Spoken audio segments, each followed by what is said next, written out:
Chaque jour, Charles et Carole vous présentent la leçon de l'école du sabbat.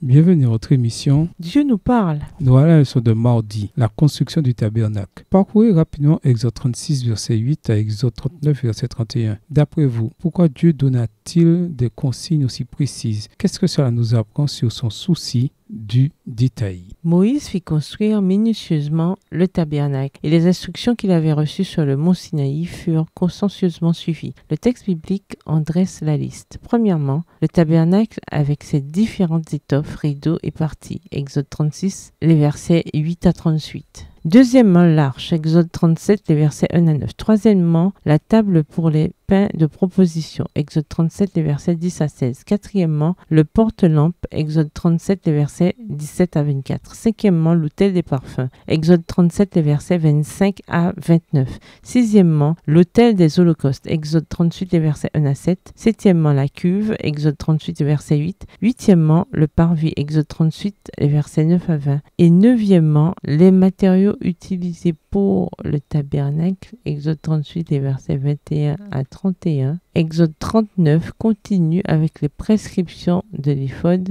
du pectoral et d'autres éléments du vêtement sacerdotal. Les services du tabernacle étaient des paraboles visuelles de l'évangile et symbolisaient le plan de la rédemption dans son intégralité. Les différentes cérémonies décrivaient premièrement combien Dieu déteste ce péché et comment il s'en occupe. Deuxièmement, comment il sauve ceux qui se repentent. Troisièmement, quel est le sort des méchants. Et quatrièmement, comment il garantit un avenir glorieux où le mal n'existera plus. Deux services différents mais étroitement liés se déroulaient dans le sanctuaire pendant l'année, le service quotidien et le service annuel. Ce ministère en deux étapes illustrait comme Dieu traite le péché et sauve les pécheurs. À travers les services quotidiens, Dieu assurait à ceux qui se repentaient qu'il pardonnait leurs péchés et leur offrait le salut gratuitement. Pour recevoir ce don du salut, un sacrifice était nécessaire et ces sacrifices indiquaient la mort du Messie, dont le sang nous purifie de tout péché. 1 Jean 1, le verset 7. Confesser son péché et avoir la robe de justice de Christ, voilà ce qu'il y a au cœur de ce don. Psaume 32, les versets 1 et 2. De cette manière, le pécheur repentant était assuré du pardon et pouvait se réjouir dans le salut. Le service annuel qui avait lieu le jour des expiations démontrait comment Dieu éradique le péché, résout le problème du péché et assure un avenir sans péché. Lévitique 16, Jean 1, verset 29. En ce moment même, le double ministère de Christ dans le sanctuaire céleste est une autre expression de l'œuvre de Dieu en notre faveur, Hébreux 7, verset 25, et apportera la solution définitive au problème du mal. Daniel 7, verset 13, 14, 22, 27, Daniel 8, verset 14 et Apocalypse 21, verset 4. C'est dans le sanctuaire que l'on adorait Dieu, qu'on le louait et qu'on le remerciait. L'adoration, c'est entretenir une relation avec Dieu, lui qui invite les croyants à entrer dans cette communion. Au revoir. Et à demain si Dieu veut.